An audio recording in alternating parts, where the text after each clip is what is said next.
Hello guys, Vijay டிவில one of the top டிஆர்பியில் இருக்கக்கூடிய ஒரு சீரியல் தான் சிறகடிக்க ஆசை அப்படின்னு சொல்லலாம். இதில் இருக்கக்கூடிய ஒரு விஷயத்தை தான் நம்ம இந்த வீடியோவில் ரிவ்யூ பண்ண போகிறோம்.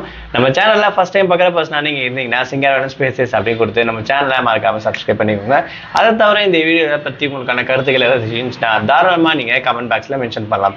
அதாவது ரீசெண்டாக இன்னைக்கு எபிசோட் வந்து பார்த்தீங்கன்னா, அதாவது ஜூலை 24 இன்னைக்கு ரொம்பவே பரபரப்பாக இந்த சீரியல் வந்து கொண்டு போக போகிறாங்க அப்படின்னு சொல்லலாம். எதனால் அப்படின்னு சொல்லி பார்த்தீங்கன்னா, இந்த சீரியலில் இருக்கக்கூடிய கேஸ்ட் விஜயன்றவங்க ஒரு விஷயத்த பண்ணியிருப்பாங்க. அதாவது ஒரு நடன பள்ளி நடத்திட்டு வந்திருப்பாங்க.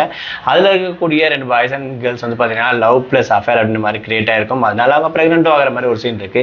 அந்த ஒரு ரீசனுக்காக அவங்க வீட்டில் இருக்கக்கூடிய பேரண்ட்ஸ் வந்து பார்த்தீங்கன்னா விஜயன்ற இவங்க வீட்டுக்கு வந்து சண்டை போட வராங்க. இவங்க ரொம்ப நாளாக ரொம்ப பேட் இம்ப்ரெஷனாக வச்சுட்டு இருக்கக்கூடிய முத்துன்ற அவங்க பையனை வந்து பார்த்தீங்கன்னா இந்த ஒரு கண்ணோட்டத்துலேருந்து இதுக்கப்புறம் நல்லவனா தெரியக்கூட வாய்ப்புகள் இருக்க மாதிரி தான் இந்த சீரியலை மூவ் பண்ணி எடுத்துகிட்டு போக போகிறாங்க விஷயம் நல்லா தெரியுது. அது மட்டும் இல்லாமல் முத்து மீனான்ற இவங்க 2 பேர் தான் இந்த சீரியலோட ஒன் ஆஃப் த ஒரு பேக் போன் அப்படின்னு சொல்லலாம். அந்த வகையில் இவங்க தான் இந்த ஒரு ப்ராப்ளத்துக்கும் இவங்கள ஹெல்ப் பண்ணி காப்பாற்ற போகிறாங்கன்ற விஷயமும் கிளியராக தெரியுது. அதுதான் ரொம்பவே பரபரப்பாக கொண்டு போயிட்டு இருக்காங்க. இவங்க இந்த சீரியலில் அதாவது ஜெயிலுக்கு போவாங்களா இல்லையா, இவங்களை எப்பயுமே நம்பிட்டு இருக்கக்கூடிய மனோஜ்ன்ற ஒரு பையன் அவர் வந்து ஹெல்ப் பண்ணுவார் அப்படின்னு சொல்லிட்டு பல விஷயங்களும் கலவையோடு தான் இந்த சீரியல் இப்போ பரபரப்பாக போயிட்டு இருக்கு சொல்லலாம். So one of the top டிஆர்பியில் இன்னைக்கு இந்த வாரம் இந்த சீரியலில் இருக்கக்கூடிய இந்த ஒரு எபிசோடு தான் ரொம்பவே பரபரப்பாக இருக்க போகுது அப்படின்னு சொல்லலாம். அது மட்டும் இல்லாமல் இந்த சீரியலுக்கான ரசிகர்கள் நிறைய பேர் இருப்பீங்க. உங்களுடைய கமெண்ட்டை மறக்காம கமெண்ட் பாக்ஸில் மென்ஷன் பண்ணுங்க.